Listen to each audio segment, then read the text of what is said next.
Estamos hoy acá con el candidato constituyente Fernando Atria, de una larga historia académica y política. ¿Cómo está, Fernando? Hola Ernesto, muy bien, muchas gracias.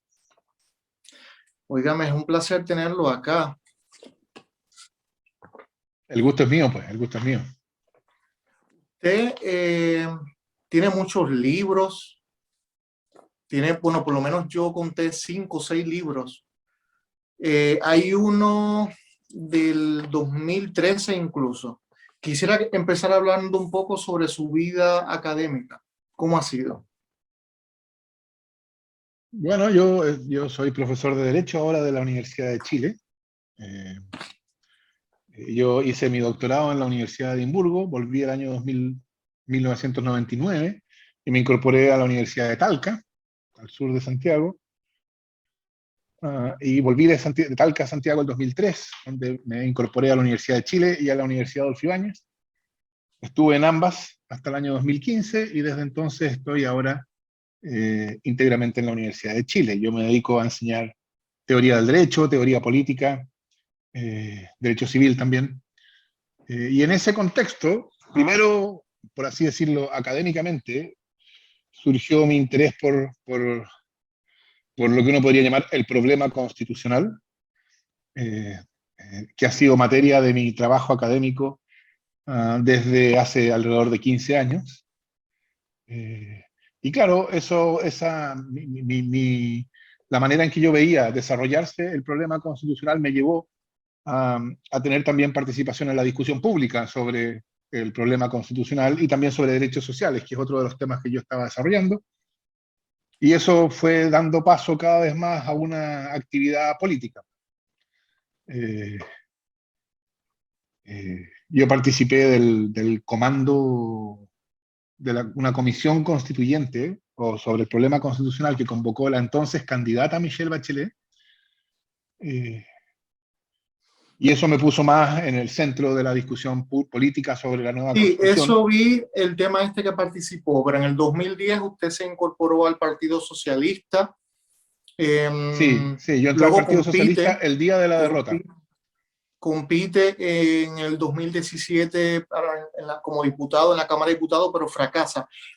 Usted llegó a estudiar incluso en la Universidad de Edimburgo, que es de las más grandes de Europa y del mundo, está en el ranking de las mejores. Sin embargo, hay un contraste entre lo que usted ha logrado académicamente y lo político, porque lo político lo que veo es fracaso. Perdió en la Cámara de Diputados, luego intentó crear un partido que es Fuerza Común, pero este Fuerza Común no logra reunir a los afiliados. Y ahora se está candidatando como constituyente. ¿Cree que va a salir? Cuénteme un poco de eso. Bueno, la candidatura a diputado del 2017, yo tuve una votación respetable, pero efectivamente no fue exitosa. Yo no lo cuento eso como un fracaso, lo cuento como un paso en un proceso que sirvió para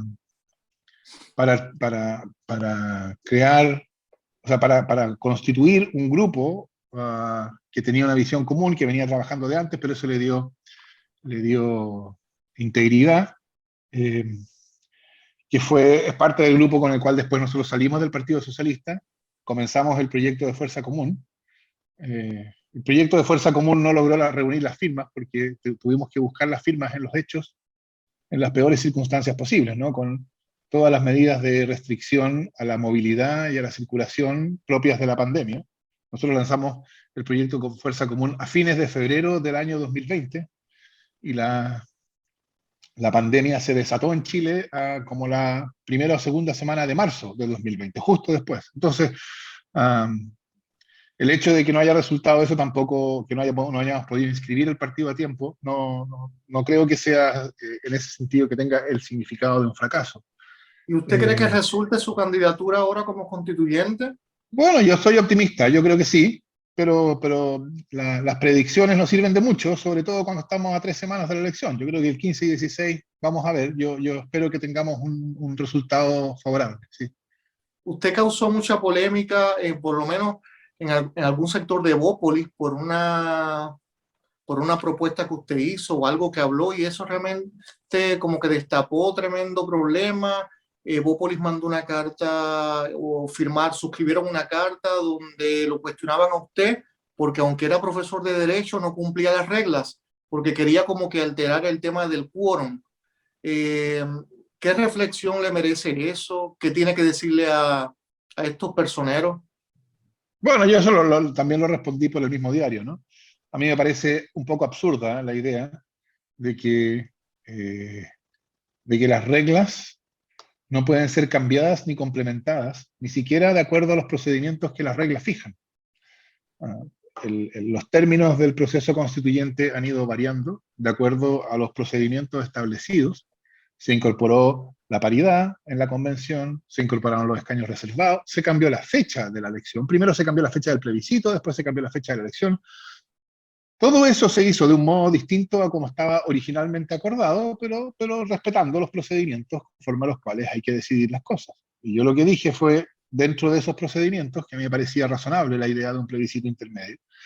Y yo creo que esa acusación, totalmente a mi juicio injustificada, era una manera de eludir el problema de fondo, porque de ese modo esos candidatos que contestaron esa carta, o sea, que enviaron esa carta, pudieron no pronunciarse respecto de si a ellos les parecería conveniente que hubiera un plebiscito intermedio. Entonces, en vez de entrar a esa discusión, porque yo supongo que no quieren en época de campaña decir que ellos quieren que haya la menos participación posible, porque ellos en su discurso dicen que están por la participación y todo, pero claro, no se trata de que no haya mecanismos efectivos, decisivos de participación.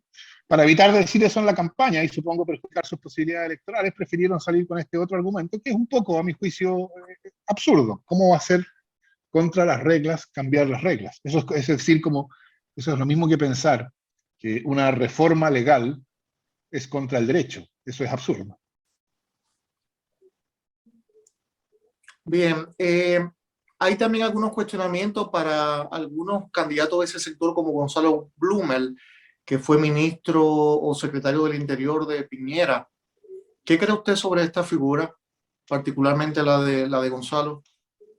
Bueno, yo creo que Gonzalo Blumel, como ministro del Interior, cuando ocurrieron violaciones a los derechos humanos en la represión de las movilizaciones populares, tiene responsabilidad política. No me pronuncio respecto de su responsabilidad penal o civil, etcétera, porque eso no me corresponde a mí.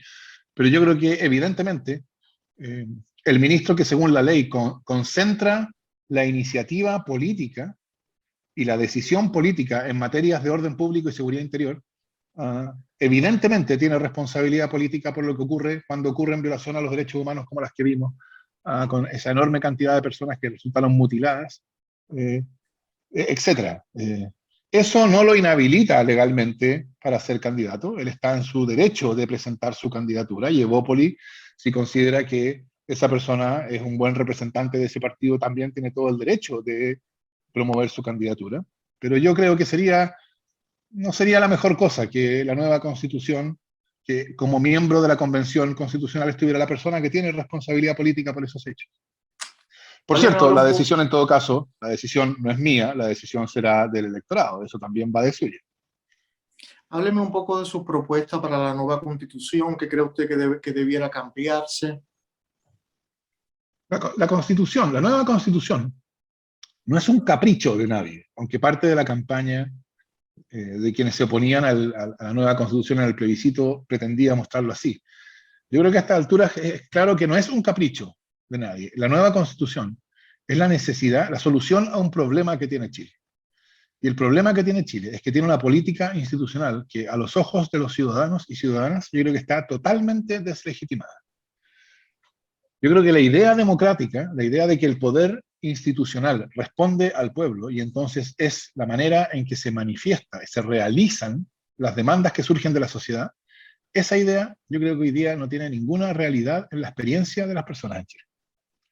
Las personas ven a la política como algo ajeno que no responde a las demandas sociales, que responde a otras demandas, las demandas del poder económico, las demandas de lo que hoy día se llama la clase política, etc. Esa es la crisis de legitimidad, de legitimación de las instituciones políticas que tenemos hoy día, y creo yo que tiene una profundidad absolutamente inédita. Nunca habíamos visto una crisis de esta profundidad.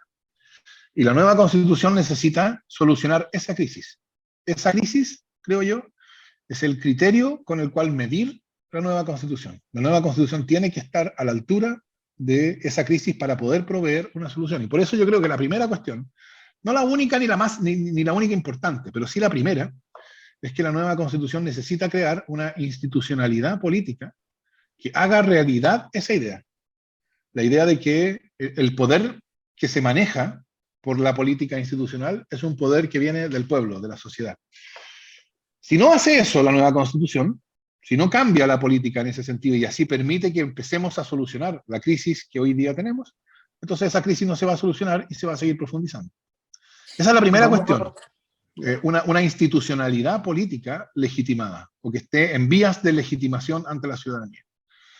La segunda es que nosotros tenemos un Estado que en Chile se llama subsidiario, en un sentido especial de subsidiario, que no corresponde a la discusión académica sobre subsidiariedad. En Chile, subsidiario significa neoliberal.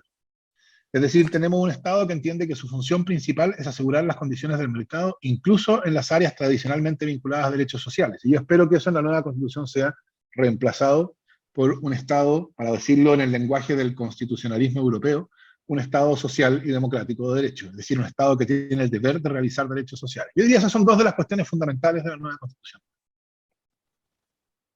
Vamos a aterrizar un poco. Propuestas concretas, ¿qué cosas tiene usted en mente? ¿Debe tener algo en mente para votar allá o para proponer o para oponerse si proponen? ¿Qué cosas, por ejemplo, vamos a hablar? Vamos a aterrizar un poquito. Es que yo creo que la discusión constitucional tiene que gastar un poco de tiempo en no aterrizar, en identificar claramente cuál es la finalidad del esfuerzo. Porque una vez que tenemos clara la finalidad es crear un poder político democrático eficaz, que las personas puedan ver que es su poder. Una vez que tenemos clara esa finalidad, entonces, por ejemplo, ahí aterrizamos y ahí entraremos, por ejemplo, a la discusión sobre el régimen político. Y nos preguntaremos si el presidencialismo que tiene Chile es adecuado para crear un poder político democrático eficaz. Yo creo que no, yo creo que es mejor moverse hacia alguna forma parlamentarista. Todo lo que se pueda mover en esa dirección yo creo que va a ser ganancia. Pero creo que es fundamental tener claro cuál es la dirección, cuál es el sentido del proceso constituyente. El proceso constituyente es para crear una política distinta de la que tenemos nosotros. Esa política tiene que ser una, por ejemplo, mire, nosotros marchamos cientos de miles o más de 1 millón de chilenos y chilenas contra las AFP hace algunos años, en todas las ciudades de Chile. Lo hicimos bajo un gobierno socialista y las AFP, las administradoras de fondos de pensiones, que administran el sistema previsional, ni siquiera se enteraron del asunto. Yo creo que ahí a los ciudadanos les quedó clarísimo que la opinión que tienen los ciudadanos sobre las AFP es totalmente irrelevante. Eso, creo yo, es lo que contribuye a la deslegitimación. Yo esperaría que la política constituida por la nueva Constitución fuera una política en que si un gobierno que tiene un programa que incluye terminar con las AFP gana, entonces los ciudadanos y ciudadanas podemos estar tranquilos sabiendo que eso significa que se van a acabar las AFP. Y cuando se acaben las AFP, cuando se dicte la ley que las elimina, diremos, sí, las AFP fueron eliminadas por la ley número 21.000 tanto, pero la decisión de acabar con ellas fue nuestra, de los ciudadanos. Eso es lo que yo creo que hoy día no pasa. Entonces, yo con esa lógica entraría a discusiones como, ya le dije, régimen político, como unicameralismo, bicameralismo, como si ha de haber o no un tribunal constitucional, etcétera, con la lógica de asegurar una política democrática eficaz. Bueno, vamos a sobre los inmigrantes, sobre los extranjeros. ¿Propondría algún cambio o incluir algo? Yo creo que el problema de la inmigración, a mí me gustaría decir dos cosas respecto a ese problema. No, por supuesto, en la medida en que estas dos cuestiones puedan estar en la Constitución, yo creo que es importante, pero creo que es fundamental que no necesariamente van a estar en la Constitución. Pero lo primero es que yo creo que no hay un derecho universal de todas las personas incondicionado a emigrar al país que deseen. Yo creo que los países tienen espacio para decidir cuál es su política migratoria, y esa política migratoria, no estoy hablando de los casos de los refugiados, ¿no? Pero esa política migratoria tiene que ser una política responsable que, sobre todo, asegure que la migración no va a causar xenofobia, que es algo que hemos visto pasar en muchos países. Eso es lo primero.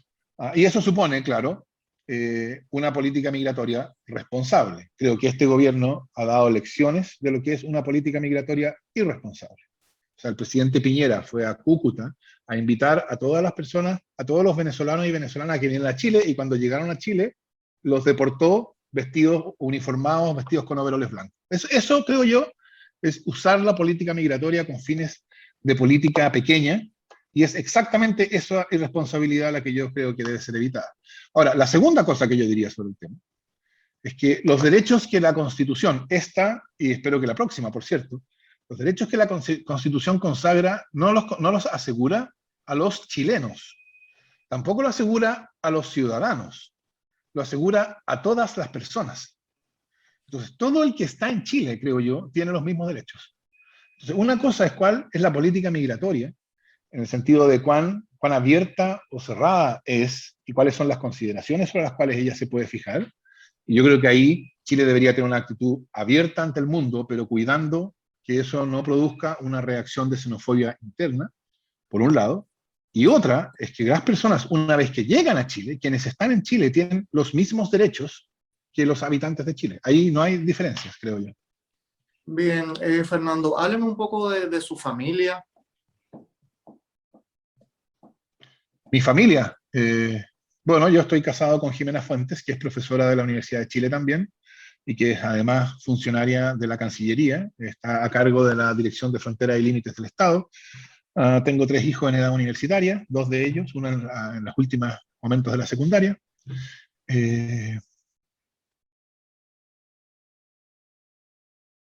Y no se me ocurre qué más decirle. ¿Lo apoyan usted en este tema de la política? ¿Son sí, tanto sí, su esposa sí, como sus hijos? sí, por cierto que sí. Y ¿Y tienen además interés en la política y les comparten el mismo entusiasma. pensamiento o la ideología? ¿Se sienten identificados?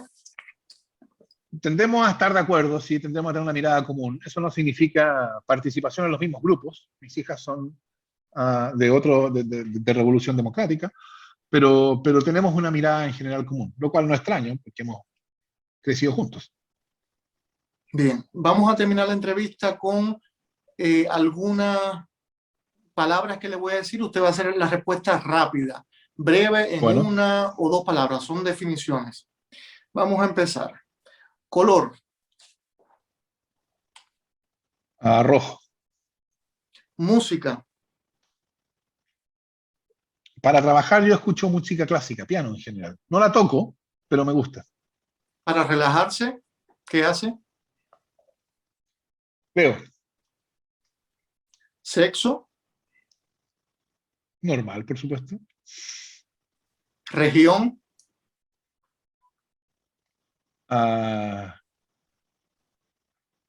Región, bueno, yo vivo en Chile, en la región metropolitana, en Santiago, soy de Santiago, tuve, como te dije, esos 4 años viviendo fuera de Santiago y el tiempo que estuve en el doctorado, pero el resto del tiempo yo he estado viviendo en Santiago, yo soy santiaguino. Unión civil o matrimonio igualitario en la nueva Constitución. No, matrimonio igualitario, ojalá, eso, no necesariamente la nueva Constitución, si se puede, yo creo que debería estar ahí, pero en todo caso la solución no es la unión civil, la solución es el matrimonio igualitario. Ya. Sebastián Sichel.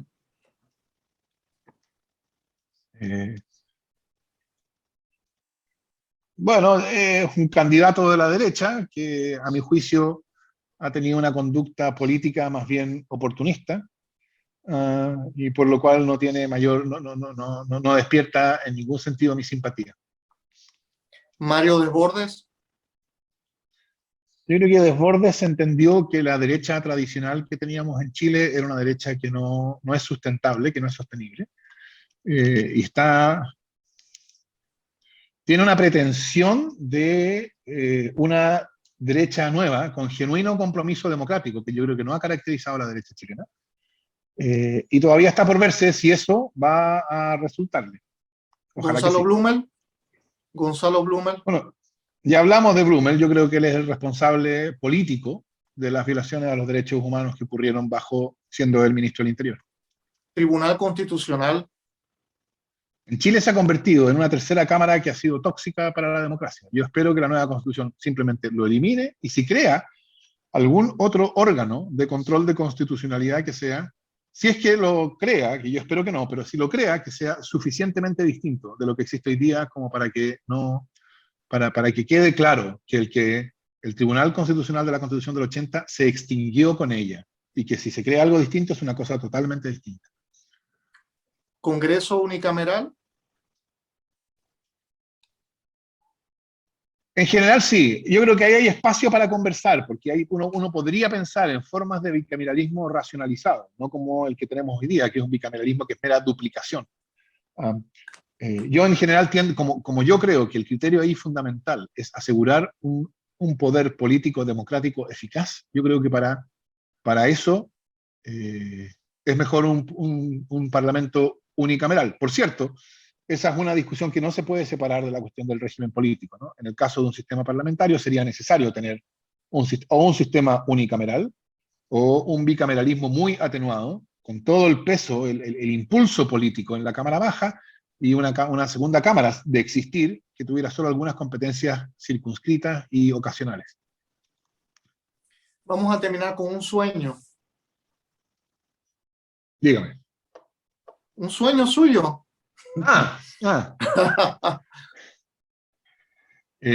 No, yo sueño con un país distinto, con un Chile que en el cual los ciudadanos y ciudadanas nos sentimos capaces de decidir sobre nuestro futuro a través de la política y que eso nos permite ir construyendo un Estado que asegura espacios de igualdad e integración ciudadanas en términos de derechos sociales. Yo creo que ese es un camino que Chile está en perfectas condiciones de recorrer, para lo cual necesitamos deshacernos de esta Constitución y darnos una nueva. Y yo creo que lo vamos a hacer. Muchísimas gracias por la entrevista. Fue un placer, de verdad. Suerte. Bueno, muchas gracias, Ernesto. Gracias.